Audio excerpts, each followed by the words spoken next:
নমস্কার বন্ধুরা, জলিস লাইফস্টাইলের আর একটা নতুন ভিডিওতে আপনাদের সবাইকে স্বাগত জানাই। আজ হচ্ছে পৌষ মাসের প্রথম বৃহস্পতিবার। তো পৌষ মাসের বৃহস্পতিবারগুলো আপনারা কিভাবে গৃহলক্ষ্মীর পুজো করবেন সেই পূজা পদ্ধতি খুব সিম্পল পদ্ধতিতে আমি আজকে আপনাদের সঙ্গে শেয়ার করব। তো আমি স্নান করে শুদ্ধ বস্ত্রে ঠাকুর ঘরে চলে এসেছি। ঠাকুরের সমস্ত বাসন মেজে ধুয়ে নিয়েছি, তো সেগুলো পরিষ্কার করে এখানে রেখে দিয়েছি। ফুল তুলে নিয়েছি।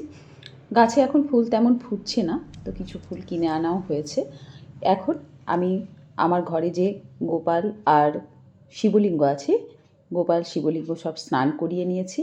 এখন একটা পরিষ্কার বস্ত্রে গঙ্গা জল নিয়ে আমি আমার সিংহাসনে থাকা প্রতিটা ঠাকুরকে ভালো করে পরিষ্কার করে নিচ্ছি, তার সঙ্গে মা লক্ষ্মীর মুখটাও ভালো করে মুছে নিলাম।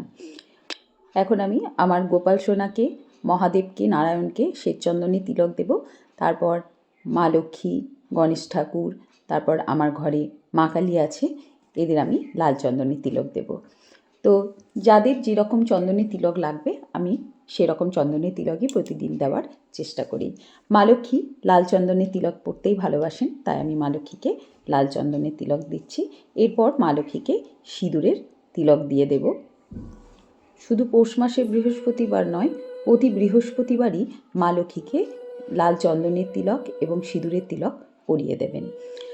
তো মাকে আমি সিঁদুরের তিলক পরিয়ে দিলাম, তার সঙ্গে মায়ের বাহনকেও সিঁদুরের তিলক পরিয়ে দিলাম। বৃহস্পতিবার আপনারা অবশ্যই ঠাকুর ঘরে মা লক্ষ্মীর সামনে মা লক্ষ্মীর পদচিহ্ন এঁকে আলপনা দেবেন। আর প্রত্যেক বৃহস্পতিবার 12 মাসে আলপনা দেবেন, আর পৌষ মাসে তো দিতেই হবে। তার সঙ্গে আমাদের বাড়ির সমস্ত ঘরের দরজার সামনে, প্রবেশদ্বারের সামনে, উঠানে, তুলসী মঞ্চে সব জায়গায় ভালো করে আলপনা দিতে হবে। তো মা লক্ষ্মী পদচিহ্ন এঁকে আমি সিংহাসনের সামনে আগে আলপনাটা দিয়ে নিচ্ছি মায়ের সামনে, তারপর আমি সমস্ত বাড়ি আলপনা দিয়ে নেব। এবার পুজো শুরুর আগে ধূপ প্রদীপগুলো জ্বেলে নিতে হবে। এই প্রসঙ্গে আমি আপনাদেরকে একটা কথা বলে রাখি, আমার ভিডিও যারা দেখেন তারা সবাই এটা জানেন, আর যারা দেখেন না তাদের নতুন করে বলছি যে আমার বাড়িতে কিন্তু আমাদের বংশে মা লক্ষ্মীর ঘট পেতে পুজো করতে নেই, তাই আমি মা লক্ষ্মীর ঘট পেতে পুজো করি না। তবে আপনাদের যাদের মা লক্ষ্মীর ঘট পেতে পুজো আছে তারা অবশ্যই মা লক্ষ্মীর ঘট পেতে তবেই পুজো করবেন।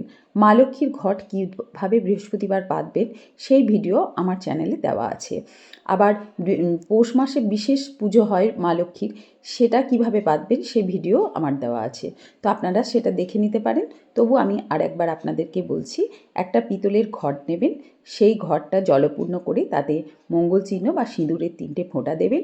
তার ওপর আমের শাঁখা দেবেন, তার ওপর কলা দেবেন, যারা কলা দেন না তারা হরিতকি দেবেন, দিয়ে মা লক্ষ্মীর কাছে উলুধ্বনি দিতে দিতে ঘট পাতবেন। তো এই হচ্ছে ঘট পাতার নিয়ম। তো আমি এবার পুজো শুরু করে দিয়েছি। প্রথমে গণেশ দেবতার পুজো করে নিলাম, তারপর আমার গোপালের পুজো করে নিচ্ছি, মহাদেবের পুজো করে নিচ্ছি। আমি নিত্য পুজো আর লক্ষ্মী পুজো একসাথেই করছি আর কি। এরপর আমি চন্দন সহযোগে, তুলসী পাতা সহযোগে নারায়ণের পুজো করে নিলাম। নমো ভগবতে বাসুদেবায় নমঃ। এবার লক্ষ্মী পুজো করছি। নমস্ত্রিং লক্ষ্মী দেব্যৈ নমঃ। এখন মায়ের চরণে 3বার পুষ্পাঞ্জলি দিয়ে নেব। পুষ্পাঞ্জলি মন্ত্রটি হচ্ছে নমস্তে সর্বদেবানাং বরদাসী হরিপ্রিয়ে জাগতিস্তৎ প্রপদানাং সামে ভো তদর্চনাৎ নমস্ত্রিং লক্ষ্মীদেব্যই নমঃ। তারপরে মা লক্ষ্মীর বাহনের পুজো করে নিতে হবে। এবার প্রণাম মন্ত্র বলে প্রণাম করে নিতে হবে। নমো বিশ্বরূপস্য ভাজ্যার্ষি পদ্মে পদ্মালয়ে শুভে সর্বত পাহিমাং দেবী মহালক্ষ্মী নমস্তুতে। জয় মা লক্ষ্মীর জয়, জয় শ্রী লক্ষ্মীনারায়ণের জয়। এবার ফল মিষ্টি দিয়ে যে মা লক্ষ্মীর কাছে বা অন্যান্য দেবতার থালা সাজিয়েছি সেই ভোগ আমি নিবেদন করে দিচ্ছি। ভোগ নিবেদন হয়ে গেছে, এখন আরতি করে নেব।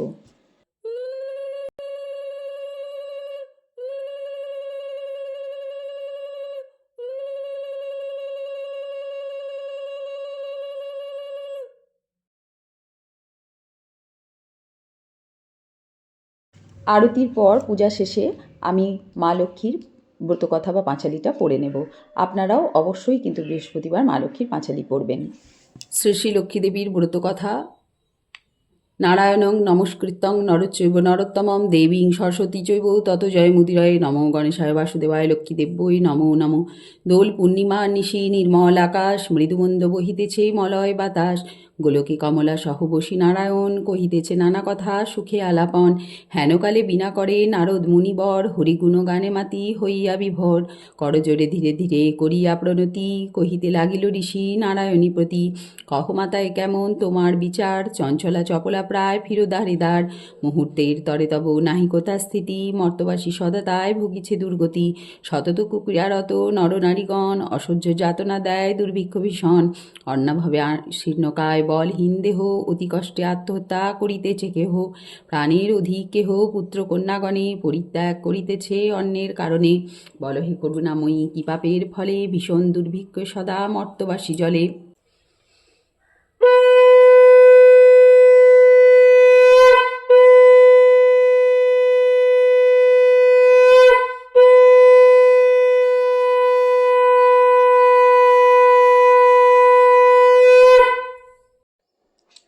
তো এবার আমি সমস্ত ঠাকুরকে প্রণাম করে নিচ্ছি, তার সঙ্গে মা লক্ষ্মীকেও প্রণাম করে নিলাম।